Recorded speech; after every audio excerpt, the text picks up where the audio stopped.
Are we capturing already? Good morning. My name is David Torres. I'll be doing the introductions throughout the day in this auditorium. We'll just go ahead and get started right away. I'm going to introduce Mr. David Shearer. He's an accomplished businessman and a government official. He's gone from CEO to CIO. I'm sorry?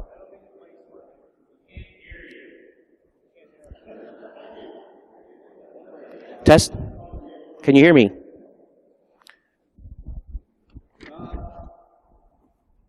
I'm not sure. Here's me. This is all you? No, I don't control this thing at all. I have never actually really messed with this. So where's the gain on this mic?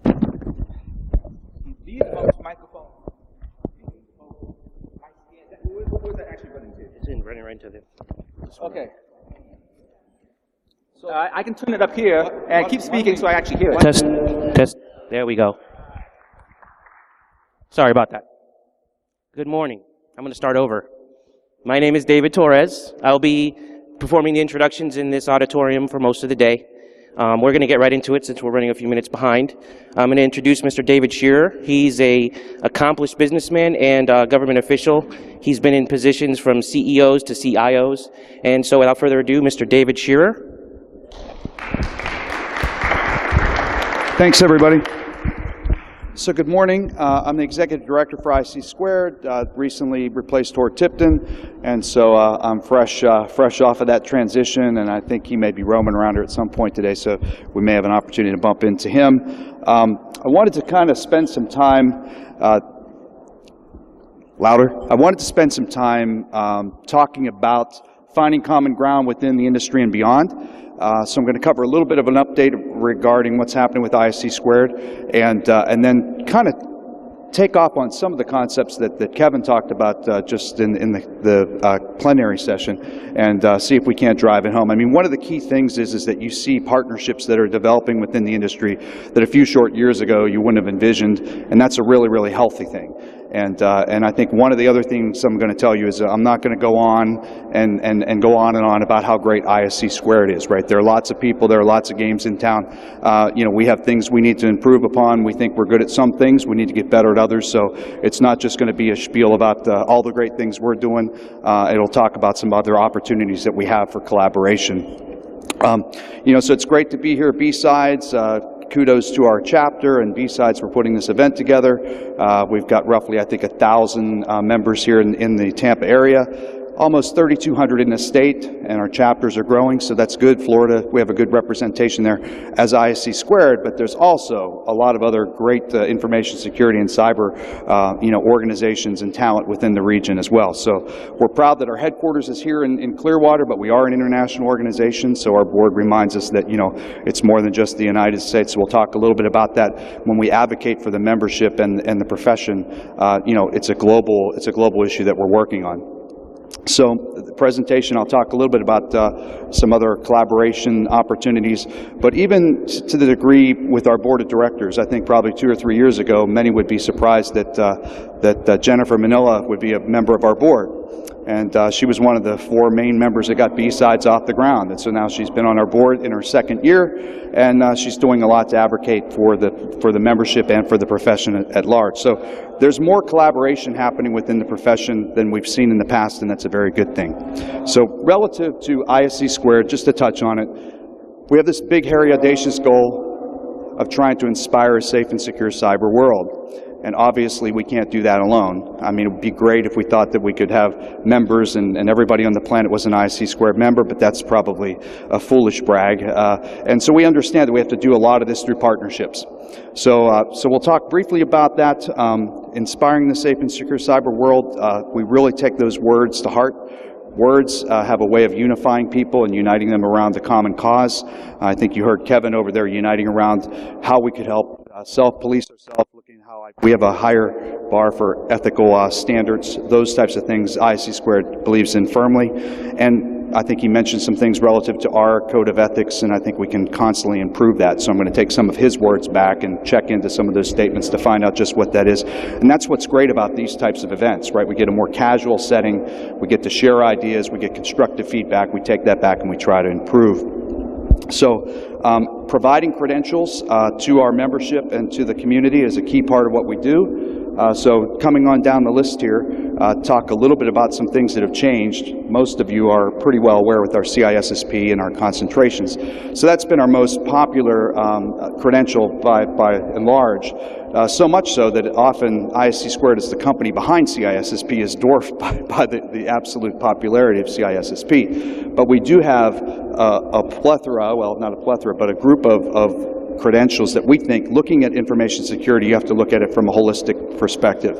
And so the newest credential that we're going to be announcing in the April timeframe is our cloud credential, and we did that in collaboration with the Cloud Security Alliance. Now, probably 2 or 3 years ago, maybe you wouldn't have thought two organizations coming together to put that type of credential together. You might have thought of them as competitors within the industry. But you know, we respect what the Cloud Security Alliance is doing. They respected our position, and we came together to put together what we think is something that's needed in the marketplace. So again, that form of collaboration within the industry, and we'll talk about some other things that we're doing that's outside of the industry, if you will, to collaborate and advance the cause. And so when we look at these various credentials, we added a forensics credential this past year, and we also added a healthcare credential. So I think often when we get together as information security professionals, you know, the elephant in the room is that I think we all realize that some really bad things can happen. But you're reluctant to go there because people think that you're trying to lead through fear, uncertainty, and doubt. So we kind of tone that down, because everyone will get to say, well, you're just trying to drive certification, or you're trying to drive education, or you're trying to drive other things. But I think we know in our heart of hearts, you know, bad things can happen. Now, the Anthem breach that we just saw, I think, you know, 2-3 years ago, we in the profession knew that healthcare and criminal monetization of that type of information was going to be attractive. It was only a matter of time till bad people exploit that. And so while Anthem, at least we know at this point, or we surmise from it, that healthcare information wasn't compromised, I think we probably still need to look at that a little closer. We think that this market of healthcare is going to be a target of opportunity, and we're going to see increased attacks in that. And there's just, it's a much more complicated type of attack than the credit card and banking types of attacks that we have. You know, the banks come in and they pay off those transactions, and you know, and you don't have as much of your personal information that's lost, and you can recover from that. But when we start thinking about identity theft and that very critical healthcare information that insurance companies would probably love to have, I think we all want to keep that very personal and private. And so healthcare is a credential that we worked on. Forensics, we know that there are organizations that have a forensics component, and so we tried to address the market and coming up with a forensics credential to create a standard, you know, much along the lines of what Kevin is saying. We're not saying it's the only game in town, but you know, hiring officials need to have some standard to say what experiential and knowledge do people have that they're going to put on the stand, perhaps to represent a case for their company that's going to represent the forensics aspect of how they bring their case to a trial or other things of that nature. Secure software, we'll talk a little bit about that later. We're real strong advocates for that, and we've teamed with people that aren't necessarily ISC Squared members that want to amplify that message, that we need to require you know, secure software from providers, and it's a real problem for our members. It's a real problem for the profession, because when you're given software that you're constantly patching, that is porous, that you put into your infrastructure, components of your enterprise architecture, and it's highly exploited, it means a pain for you, it means a pain for your organization, and it means that we put people at risk relative to that. And then we'll talk a little bit more about the tree of life, if you will. This is our tree of life from a credential standpoint. So I just want to touch on outside of the industry. When we start at the bottom here, you know, we're looking at ways where we can collaborate with organizations to bring education into middle school and high school. We know that there's a big gap in the talent within the industry, and so if we can start to reach the young minds early on, and it goes even beyond STEM, science, technology, engineering, and mathematics. We all know within the United States, regionally here, not necessarily in Asia and other parts of the world, that STEM is a problem. We're just not attracting young folks into science, technology, engineering, and mathematics. Obviously, as ISC Squared, we're a little bit biased and would like to see them moving more into the computer science, cybersecurity, that type of thing. But relative to that, we need to reach them early. So we'll talk a little bit about early on in their lives through our foundation when we come in and we look at safe and secure online, teaching them to be safe and secure while they're on the web.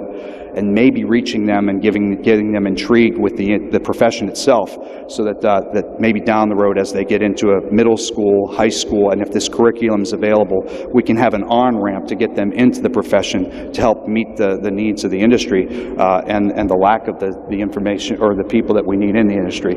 Then we look at these specialized credentials. You saw that on the last slide, and we really look at the CISSP as kind of the capstone credential.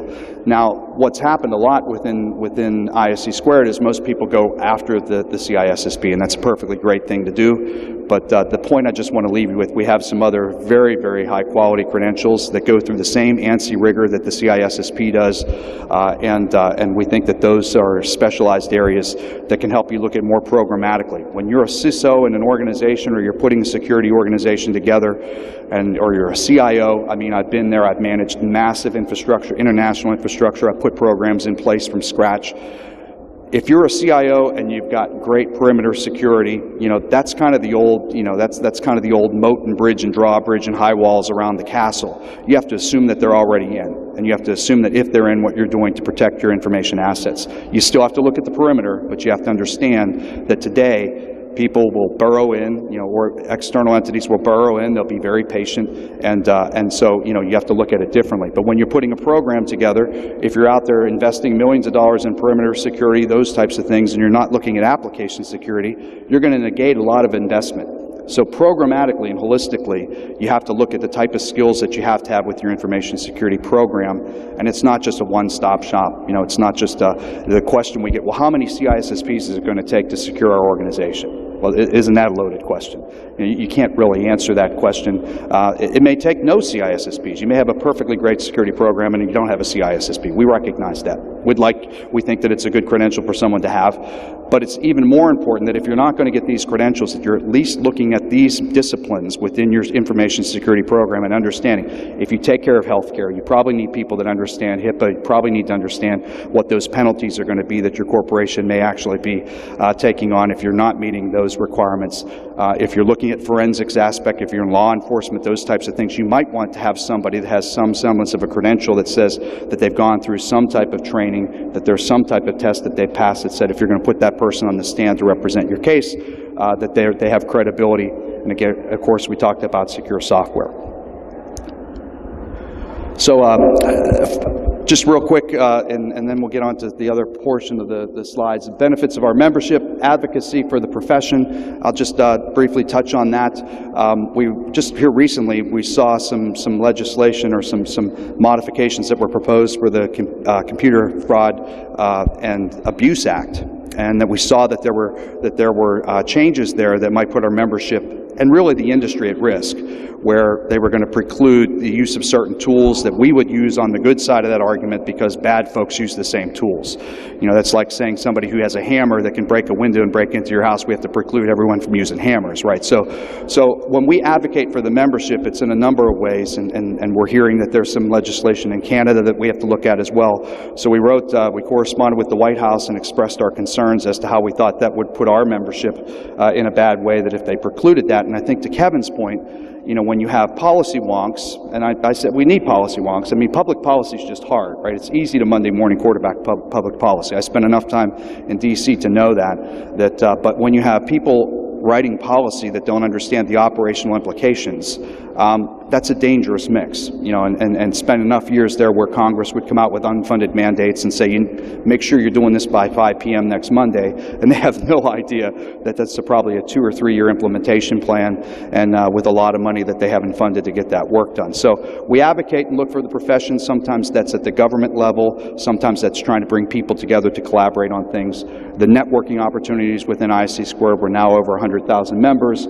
We look at education aspects with CPEs to keep people sharpening the saw from a COVI standpoint. You come in there and we're continuing to try to find ways to improve the quality of those CPEs, right, to make those more meaningful, make sure that we're passing that. We have an awards program, career support. We'll talk a little bit about what we're doing on behalf of our members, and discounts at certain industry events. This is something that we just launched. I mean, one of the critiques that our membership has told us over the years is that you're collecting AMFs. What are you doing for us? What benefits are we getting outside of those bullets that we have there?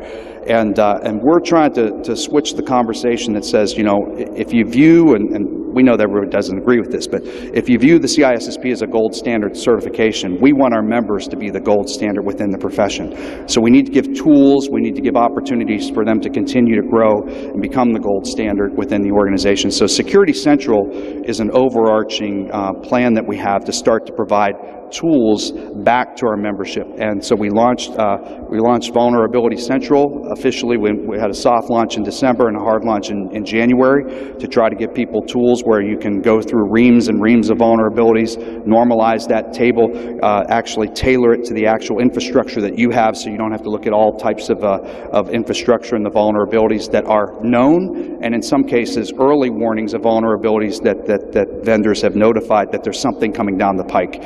So that as you're looking at it, we know that all of our members aren't sitting there with SIMs and the tools that everyone else has, right? You have, for everyone that has all the tools and the money investing in all those tools, there's another organization. We got a member sitting there trying to secure their organization when the top of the echelon of the organization isn't investing in them, isn't investing in the tools, isn't investing in the staff. So we're trying to find ways to help that.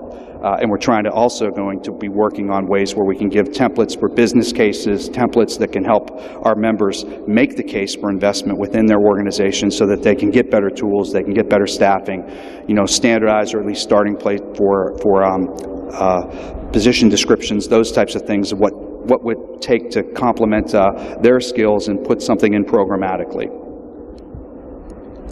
A little bit of a sales pitch here. We're up for some awards at SC Magazine for cybersecurity higher education, IT security related training program, and best certification programs for both CISSP and our secure software lifecycle professional certification. So again, we're hopeful. We're really excited. We'd love to see this, if nothing else, to just bring the conversation and amplify the need for secure software. We'd love to walk away with that award. We'll see how that turns out. So finding common ground, getting into, so that's kind of my spiel about ISC squared. So hopefully I didn't bore you too much with that. So let's talk about this concept of finding common ground within the industry and beyond. So healthy signs organizations once viewed as competitors are starting to join forces. I mean, I think even when you hear Kevin's discussion this morning, those types of conversations where there's constructive dialogue and constructive feedback back and forth. I mean, these types of events I think are really healthy.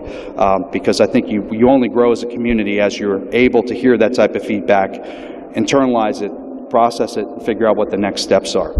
There's a growing sense that the problems that we face are big enough that it doesn't have to be a one-shop stopping. So you'll notice at ISC Squared, we don't tend to take shots at other people that are in this space, right? It would be incongruent with inspiring a safe and secure cyber world. So we know that EC Council is doing good work. We know ISSA, our prior executive director with IRA put out a memo that our chapters should be coming together and not at odds. We want to unify that. We want to take advantage of that type of energy that we can do by bringing those chapters together. SANS does great work. They teach our CISSP course. They do some of the work. They're a great training provider. CompTIA, ISACA, all these folks are in the mix. The problem is really big enough that there's enough space here for all of us, and we're not going to go around thumping our chest that we're the only game in town. We think we do some things really well, and we're going to continue to improve it. But collectively, you're starting to see alliances within that arena where people are coming together for the greater good. And I think you heard that in Kevin's theme, that we need to be getting about the business of doing that, or we're going to be overtaken by events. So when we look at that, the old arguments of formal education versus hands-on experience, I mean, it's all over the board. We have members of our board that don't have a college education that are fantastic within the profession, right? So we're not trying to make the argument that certification is the only answer, but we're seeing that even within the education and working with universities and colleges, that it used to be the case that, well, it's formal education, certification doesn't mean anything. And what we're starting to see is those can be complementary things as far as you go through your formal education, you go into a certification process, and then you've got your continual learning process built into that, and universities are seeing the value. The other thing is that universities are incredibly challenged to get meaningful content to market fast enough. We've all read those cases that, if you're in a technical degree program, by the time you're in the fourth year of that degree program, some of the technologies and the things you learned in the first year are probably outdated. And that's going to be an ongoing challenge as change just occurs faster and faster. So we're only going to solve that problem through meaningful partnerships. Public and private sector communications, we'll talk a little bit from that as far as critical infrastructure in a couple slides ahead. Those lines of communication need to be open. I think everything that's happening there is non-attribution. Nobody wants to put their dirty laundry out on the street about an attack. That would be very helpful to others, but we need to find ways that would be non-attribution so people can benefit from that. We're seeing better and better communication from public to private, private to private, and public to public within the associations and cabinet agencies within our federal government and beyond. We need to spend more time uniting behind common challenges and less time finding fault with each other. You know, I mean, it's really counterproductive to what we're trying to do, and really a theme I'm trying to leave you with here today, because time really is of the essence. You know, we know that there are opportunities for very significant attacks, and we really need to come together as a community. So, common ground, we need to partner together in order to successfully prepare for tomorrow's workforce. We talked a little bit about that, reaching our young as early as possible, and really trying to reach out to underrepresented groups within our profession. Women make up 11% of the profession, and we should be reaching out to our daughters, our nieces, and encouraging them. Minorities make up a small percentage of the profession. We need to be encouraging them and working with educators to try to get them represented within the community, because all of these wells of talent to draw from can help us actually bridge the gap of, you know, this not having enough talented people within the industry and maybe starting to close on that. So trying to identify what the right skills mix and education mix is to educate these folks, and working together to build the right partnerships for education to bridge organizational talent needs, so that we can put the workforce together that organizations need today and plan for tomorrow as well. So we've seen some of the recent attacks. We know that these attacks are on the rise. And we know that now with healthcare coming into the mix, that I'm sure that there's a scramble within the healthcare community to start to try to, you know, look at things more closely. I don't know about you, but when I walk into a doctor's office and I just see how physical records are handled, and, you know, just left out in the open, and, you know, you're logging in to sign in that you came to the dentist's office or the doctor, and you just see records strewn about, and they're not physically protected. That there's a mentality that information isn't necessarily important. It doesn't make them bad people. It just, you know, healthcare has been a very open, it's almost like research. They share information. Somebody calls from the hospital, you know, at the emergency room to the doctor's office, and they ask for some information on a patient. People think that a life might be at stake, and so that information is often, you know, actually shared without any idea of who's on the other side. I mean, the healthcare industry is so ripe for phishing. It's almost, you know, how do you actually even just, you know, start to stem the tide with that? And all those physical records at some point are going to need to be digitized. I mean, it may be years and years before they're all digitized. So raising awareness of how we actually protect our healthcare information, I think, is vitally important. And I think we're going to see more focus on it as people become more concerned about the breaches that we're seeing and the opportunity to monetize that type of information. So we talk about the Internet of Things. You know, that's all the rage, and the Internet of everything. So in this space, you know, ISC Squared has partnered with a number of folks, and we'll talk about that with our Application Security Council. But Josh Corman with the Cavalry is on our Application Security Advisory Council. And do I expect Josh is ever going to be a member of ISC Squared? Probably not. But when Josh and I talk about it, he goes, I want to amplify the message that we need to have better application security. And, you know, I'll team with ISC Squared to that end. And it's not about Josh necessarily becoming a member. It's about organizations coming together to amplify an important message. So that's another one where you're seeing partnerships and people coming to the table to collaborate on things that you might not have otherwise seen them do just a few short years ago. Now, of course, when we start to see the Internet of Things, and we see that as convenience of technology takes place, attack vectors and opportunities for exploitation go up.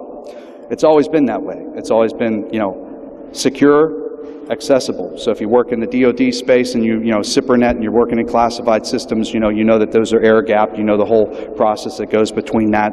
You know that we've had arguments where we go to court whether things are air-gapped or whether they're logical security, and how well logical security actually meets the need of certain classification levels. When you start to think of the things that are embedded within our lives, whether it's you know, insulin pumps, these types of things, and all these things have a potential to be compromised in our cars and automobiles, it starts to be getting really personal. We start to look at this as life, limb, and property, not just at the corporate level, but in our personal lives.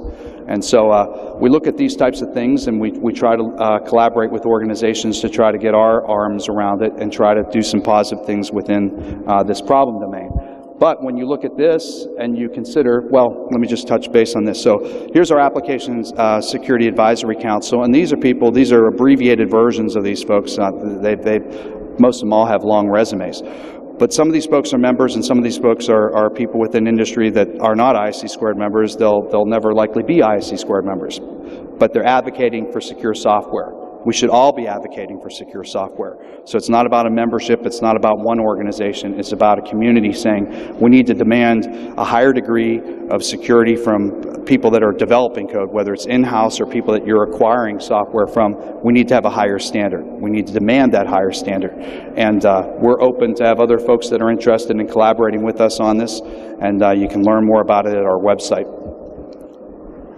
Now, when we look at the Internet of Things and we look at the Internet of Everything, and we look at, critical infrastructure, critical infrastructure sectors are now starting to learn. I mean, of course, the financial sector has a lot of experience because money always draws corruption and crime. So they've been a target from the get-go. But now we're starting to see that, either through natural disaster or those types of things, that these sectors are starting to communicate more together.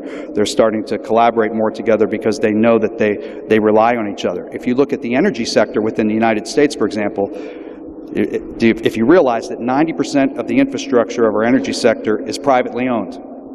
So you may think that the government owns the grid, but the majority of the grid and the majority of the energy sector infrastructure is privately owned. So how do we get our arms around that? How are we going to encourage, private organizations to invest?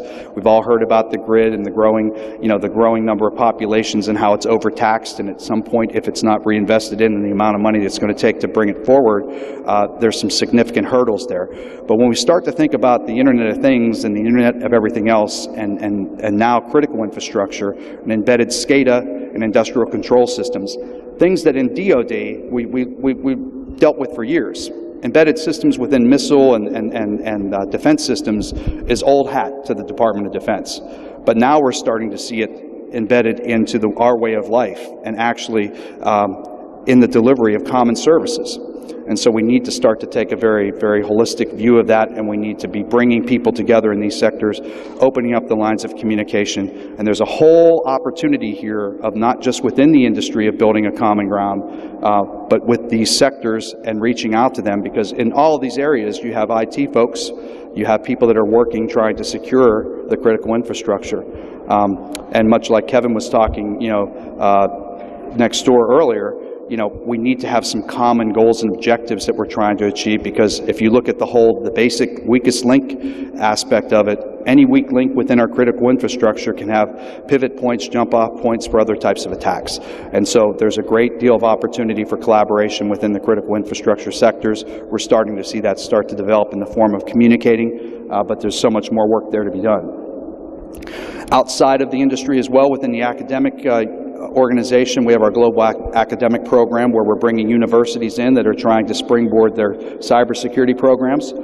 So in some cases they license our content in some cases we help them develop content, in some cases they're actually teaching our content as a part of the curriculum, and in some cases they're having our certification as kind of the next step at graduation point that they funnel their folks into so that they know that they have that continual learning aspect of it. We're not the only game in town to do this, but this is another part of building a common ground outside of the industry within the academic organizations to try to address the need that we need to educate folks. We need to try to feed the pipeline, the demand within the industry for talented folks. And so We just started year 2 of this program, and we've got a number of organizations, including USF, on board. USF is actually using faculty members to teach our CSSP and other credentials, and so it's a great partnership we have there, and we want to continue to develop that. We're working with local organizations here and other states to develop middle school and high school curriculum to try to advance, reaching those folks, reaching the young earlier on, and funnel them into what we hope to be a career in cybersecurity. We have our foundation, so we're not-for-profit, so we have a C6, which is where we're keenly focused on giving back to our membership.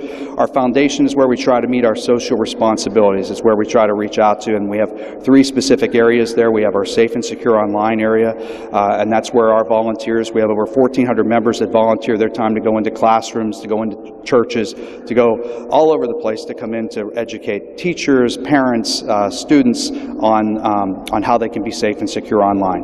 We see that the children are extremely vulnerable. I mean, when I grew up and you locked the front door and, you did the bed check, and, my parents felt pretty comfortable that everybody's safe. Now with this ubiquitous nature of technology, kids are on mobile devices 24/7 by 365, and there's predatory activity there. They need to be educated how they can do it. The statistics of kids that are approached by somebody that they've met online that they don't know in person without a parent is staggering. These are scary numbers that, that these predatory activities with kids are very concerning, so we're trying to reach that. Our foundation also looks at research, so we do research to try to help industry understand what's happening within the profession. We have our annual Global Information Security Workforce Study, and that study this year will be due out in late April, so that'll be out there on our website for people to consume and look at what's happening and what has happened between last year and this. And then again, to expand what we're doing within our foundation relative to looking at those vulnerable on the web, we're launching our seniors safe and secure online to go in and help. I mean, my father's 93 years old. I think he's probably reached the end of the internet a couple times.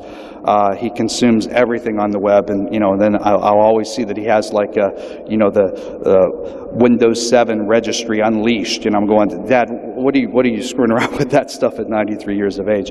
But our seniors, some of them are savvy, and some of them just think they click on everything that comes in an email, or they're approached by not just, we see the type of telemarketing and phone calls that can actually exploit seniors, but the web can be a lot more creative, right? And it can create opportunities for, these are our parents, these are our grandparents. We have a responsibility to look at them as being the potential to be highly exploited, so we want to raise awareness relative to that through our safe and secure online, targeted specifically to seniors. So if you're interested in what's going on with IC Squared, our main website is there, our Facebook, you can follow us on Twitter and LinkedIn. I just want to close with the fact that there's great opportunity within the industry and beyond to collaborate. A lot of that is starting to happen. You play an active role in that here. BSides is a great opportunity where people come in, and not everybody's walking in as an IC Squared member. I'm not saying that everyone walks out needs to be, but stay involved. You can approach us and reach out to us to maybe get involved, and we're not going to try to hard sell you on membership, but you may have some really great ideas, or you may have an organization, or your company might be doing something really, really innovative that would help advance the cause. And so it's not just about one organization. We have to come together as a community, and so that was a theme that I hope I would leave you with, and I'll open it up to questions.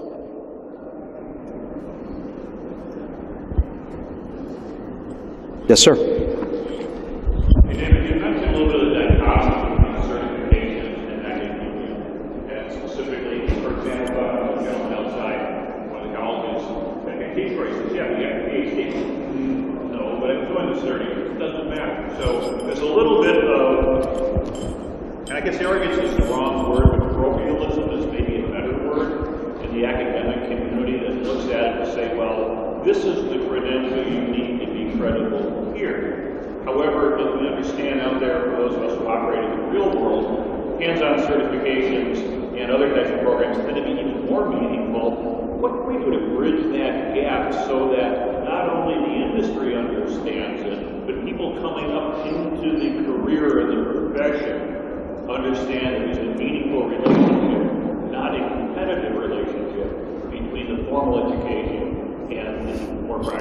What a great question. I don't think I've ever met you, but I mean, this was what I was starting to try to attempt the conversation with here today. And so when you look at even within the credentialing bodies, and we mentioned SANS, and we mentioned that IC Squared looks at a holistic approach to the information security, you still need to deep dive hands-on. You know, we're not professing that one thing solves the whole thing. You have specialized proprietary types of technologies that are going to be within your enterprise architecture. And so you're still going to need people that know checkpoint firewalls, Cisco I'm sorry I even mentioned it because I won't get all the vendors and someone will feel like I've glossed over them. But you know what I'm saying? There's always going to be that deep dive to understand this component within your enterprise architecture. So it really is starting to have the conversation that it's not just one thing, it's a collective thing.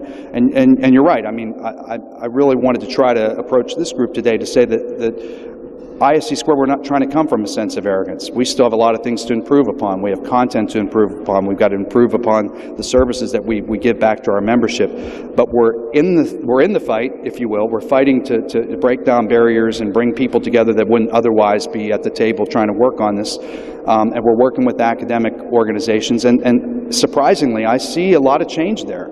I see a lot of receptivity to blending things and trying to get to the end game of educating people that maybe 2 or 3 years ago weren't there. I mean, 2 or 3 years ago, there was a lot of discussion, well, if you don't have a formal education, you're not worth your salt. Or if you don't have a certification, you're not worth your salt.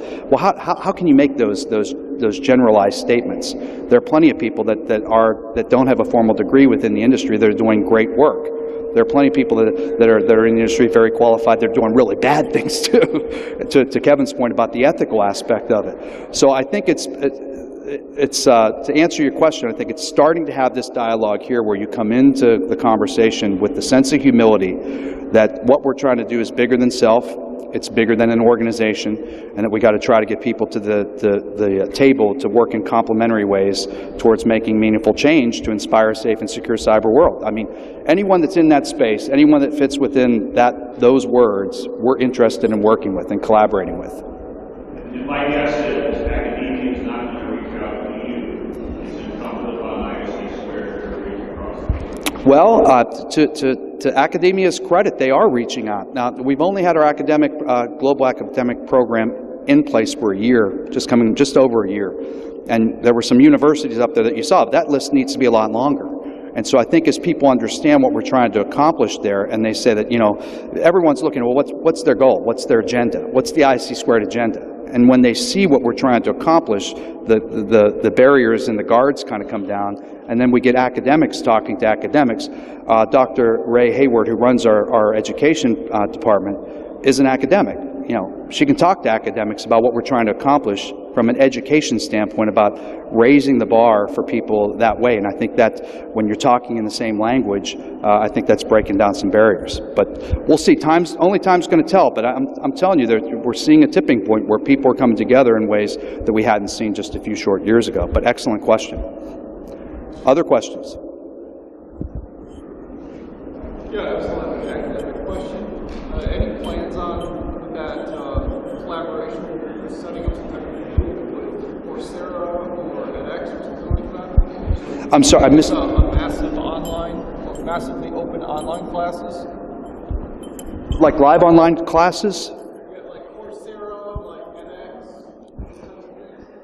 We are doing live online classes for our certifications, and we're looking at that for CPE opportunities for our members, and maybe there would be opportunity to kind of meet that if you're a non-member type of education type of thing. So the technology we have is there. Now I think it's the content we have to develop, if I'm following your question. And I'll give you a business card, and maybe we can just have an email and make sure I'm understanding the question and try to answer it more thoroughly. Other questions? Anyone have any thoughts relative to, you know, healthcare and you know, that sector and the recent breach and what it might mean within the industry, or any other thoughts that you may have? Brian?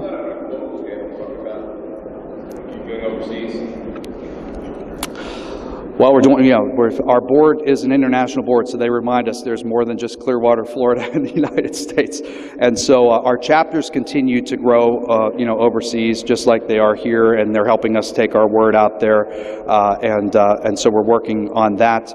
We're looking at translation and content where we can actually do better localization. We've pushed a lot of our operations out, decentralized it out to our regional offices in the EMEA office and our APAC office, giving those local staffs the opportunity to look at localization issues that are going to help those markets, understand the idiosyncrasies of both language and how people learn. I mean, it's very, very different. Like when you look at the United States and you look at the challenges we have with STEM, that's not the same challenge in Asia.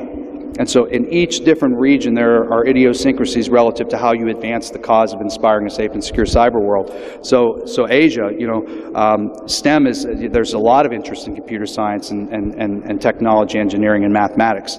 United States, we have a different problem. EMEA, it's a little different. And now we're working in Latin America. We've opened an office in Latin America to try to work in that office, in that region as well.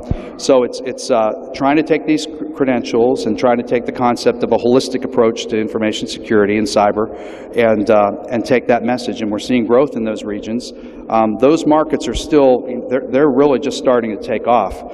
But there's a lot of geopolitical and geo-business aspect that's driving all this, right? Businesses want to operate across the boundaries that are physical boundaries that governments want to have more control over. And that's a tension that's within the industry that we need to figure out how we play in that space, because it affects our members. Because you're torn about all over the place. You have people that want to open up the type of business lines. Your CEO wants to have business lines open and transparent, across country lines, and then those countries want to have different barriers for what you're doing. And so there's a lot of idiosyncrasies in the global economy, and I think those are going to continue to test us as a community. Other questions? I think I've run over. So I appreciate your time and attention, and enjoy the rest. There's some great speakers and on the agenda for today. Enjoy the rest of the day, and thanks for coming. Yeah.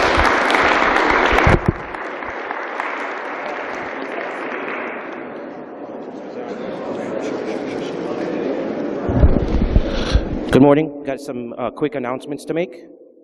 There is a change to the schedule for track 3. Mr. Guy Hagan will not be here. It'll be Andrew Crenshaw who'll be doing lock picking.